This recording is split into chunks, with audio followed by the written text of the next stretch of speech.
Hi everyone, welcome back to our channel Najeem cooking and vlogs. ఈరోజు మన ఛానల్లో recipe వచ్చేసి ఆలు మసాలా బొండా ఎలా చేయాలో చూసేద్దాము. దానికి కానీ ముందుగా నేనైతే 2 పెద్ద సైజు బంగాళాదుంపలు తీసుకొని ఇలా ఉడకబెట్టేసి తొక్క తీసేస్తున్నాను. ఇలా ఉడకబెట్టి తొక్క తీసిన తర్వాత దీన్ని స్మాష్ చేసుకొనేసి పక్కన పెట్టుకుందాము. బంగాళాదుంపలు ఒక 2-3 విజిల్ వచ్చే వరకు కుక్కర్లో పెట్టేస్తే ఫాస్ట్గా కుక్ అయిపోతాయి అనమాట. నేనైతే కుక్కర్లోనే ఉడికించాను.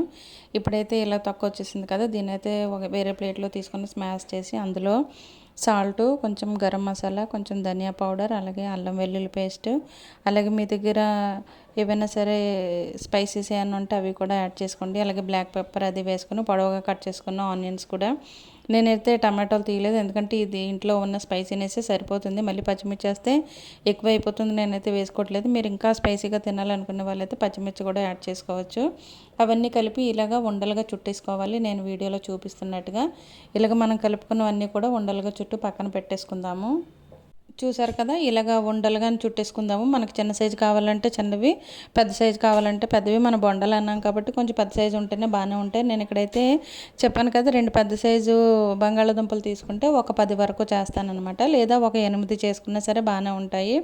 ఇదైతే రెడీ అయిపోయింది కదా, ఇది పక్కన పెట్టేసుకొని ఇప్పుడైతే నేను 2 అట్లకి సరిపడగా నేను శనగపిండి అయితే తీసుకుంటున్నాను. అందులోని కొంచెం సాల్ట్, కారం, గరం మసాలా, ధనియా పౌడర్, అలాగే అల్లం వెల్లుల్లి పేస్ట్ కూడా వేసి శుభ్రంగా కలిపేద్దాము. మనకి ఈ క్వాంటిటీ ఎలా ఉండాలంటే మరీ పలుచగా ఉండకూడదు, అలా అని మరీ తిక్కుగా లేకుండా కలుపుకోండి. ఇది కొంచెం గట్టిగానే ఉండాలి, ఎందుకంటే మనము బంగాళదుంపలు ఇవన్నీ కలిపి చేసాం కదా, ఆ వండి ఇందులో ములిగి తిక్కుగా ఉండాలి. మరీ పలుచగా ఉంటే మసాలా అనేది మనం ఆయిల్లో వేస్తాం కదా, వేసినప్పుడు విడిపోయే అవకాశం ఉంటుంది. కాబట్టి కొంచెం తిక్కుగా చేసుకోండి పిండి, చాలా బాగుంటుంది. ఈ రెసిపీ మీకు కనుక నచ్చినట్టయితే లైక్, షేర్, సబ్స్క్రైబ్, అలాగే నచ్చిన వాళ్ళైతే వీడియో చూసి ఒక లైక్ ఇవ్వండి. అలాగే కామెంట్ సెక్షన్లో అయితే కామెంట్ పెట్టడం మర్చిపోకండి. అలాగే మీ దగ్గర పచ్చికరివేపాకు ఉంటే చేతితో ఇలా చిన్న చిన్న రెమ్మలుగా తీసి వేసేయండి, ఎందుకంటే పచ్చికరివేపాకు తగిలినప్పుడు మనకు బొండాలకి మంచి ఫ్లేవర్ వస్తుందన్నమాట. చూసారు కదా, నేను ఏ క్వాంటిటీలో అయితే కలిపానో అదే క్వాంటిటీలో మీరు ఈ శనగపిండి అయితే కలపండి. మరీ పలుచగా కాదు, అలా తిక్కుగా కాకుండా కలపాలి. ఇప్పుడు చూసారు కదా, మనం మసాలా ముద్దలు చిన్న చిన్న పీసెస్గా చిన్న చిన్న ఉండలుగా చుట్టుకున్నాం కదా, ఆ బొండాలు అయితేని ఈ మిశ్రమంలో నేను చూపిస్తున్నట్టుగా కలిపి జాగ్రత్తగా వేయండి. ఆయిల్ హీట్గా ఉంటుంది కాబట్టి మరి పడేసేటట్టు వేస్తే ఆయిల్ మన చేతి మీద తూలిపోతుంది. అలా కాకుండా చూసుకొని జాగ్రత్తగా వేయండి స్లోగా.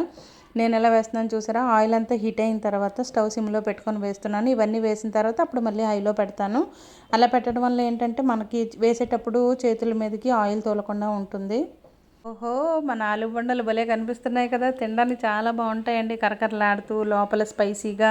అలాగే పైన నేను పచ్చి కరివేపాకు వేయమన్నాను కదా, ఆ ఫ్లేవర్ కూడా తినేటప్పుడు నోటికి తగిలితే ఆహా, ఈ జన్మ తినడానికే కదా అన్నట్టుగా అనిపిస్తుంది. దీనితో చక్కటి ఫిల్టర్ కాఫీ పెట్టుకొని తాగుతూ తింటూ ఉంటే ఆహా నా సమిరంగా అన్నట్టుగా ఉంటుంది అనమాట. చాలా బాగుంటుంది, టేస్ట్ అయితే సూపర్గా, మసాలా చాలా బాగుంటుంది. అయినా బంగాళాదుంప ఇష్టపడిన వాళ్ళు ఎవరైనా ఉంటారా, పిల్లలైనా పెద్దలైనా ఎవరైనా సరే. చాలా బాగుంటుంది రెసిపీ, మీరు కూడా ఒకసారి ట్రై చేయండి. చూసారు కదా, ఇవైతే మగ్గిపోయి ఆల్రెడీ బ్రౌన్ కలర్లోకి అయితే కనిపిస్తున్నాయి కాబట్టి వీటిని అయితే రివర్స్ చేసేసుకుందాము. రివర్స్ చేసుకొని ఇంకాస్తసేపు మగ్గిన తర్వాత ఆల్రెడీ లోపల మనం రెడీ చేసుకున్న మసాలా మిశ్రమం అంతా ఉడికించాం కాబట్టి అది లోపల ఉడకదనే టెన్షన్ అయితే మనకు ఉండదు. ఇప్పుడైతే రివర్స్ చేసిన తర్వాత అయితే ఇలాగైతే ఉన్నాయి మన ఆలు బొండాలు అయితే రెడీ అయిపోయాయి. ఎందుకంటే తినేయడానికి రెడీ, ప్లేట్లో పెట్టేసి ఇచ్చేస్తే కరకరలాడుతూ క్రిస్పీగా అలాగే స్పైసీగా చాలా బాగుంటాయి. మసాలా బొండాలు, గారెలు, అలాగే ఇవన్నీ ఒకప్పటి స్నాక్స్ అయినా సరే ఇప్పుడు పిల్లలకి బయట ఫుడ్లకి ఎక్కువ అలవాటు పడ్డారు కదా, వాళ్ళకైతే ఇవి బోరింగ్ వంటలు అంటారు, కానీ ఒకసారి వాళ్ళు ఇష్టంగా తిన్నారంటే వదిలిపెట్టారు అనమాట, అంత బాగుంటాయి ఇవి. అలాగే మీకు రెసిపీ నచ్చింది అనుకుంటున్నాను. నచ్చిన వాళ్ళు అయితే లైక్, షేర్, సబ్స్క్రైబ్, అలాగే ఛానల్ ఫస్ట్ టైం చూస్తున్న వాళ్ళైతే ఛానల్ అయితే సబ్స్క్రైబ్ చేసుకోండి. Keep watching Najeem cooking and vlogs. చూసారా, చాలా బాగున్నాయి కదా. ఇవి తినేటప్పుడు అయితే మనకి లోపల ఉన్న మసాలా స్పైసీనెస్ అంతా మన నాలుక తగిలితే ఆహా అన్నట్టు ఉంటుంది అనమాట, చాలా బాగుంటాయి. మనం ఆల్రెడీ గరం మసాలా ఇది వేసాం కదా, అలాగే అల్లం వెల్లుల్లి పేస్ట్ కూడా ఫ్రెష్గా ఉండేది వేసుకున్నాం అనుకోండి. అల్లం వెల్లుల్లి పేస్ట్ కూడా మనం ఫ్రెష్గా ఉన్నది వేసుకున్నాం అనుకోండి, ఫ్లేవర్ అయితే వేరే లెవెల్ అనమాట, అంత బాగా వస్తుంది. మనం చేసేటప్పుడు కూడా మంచి స్మెల్ వస్తుంది. చూసారు కదా, లోపల ఆల్రెడీ మసాలా అంతా ఎంత బాగుందో, చాలా బాగుంది కదా చూడడానికి, తినడానికి కూడా చాలా బాగుందండి. అలాగే మీకు కూడా రెసిపీ నచ్చిందని అనుకుంటున్నాను. నచ్చిన వాళ్ళు అయితే కామెంట్ పెట్టండి, మేము కూడా ట్రై చేసామని. Keep watching Najeem cooking.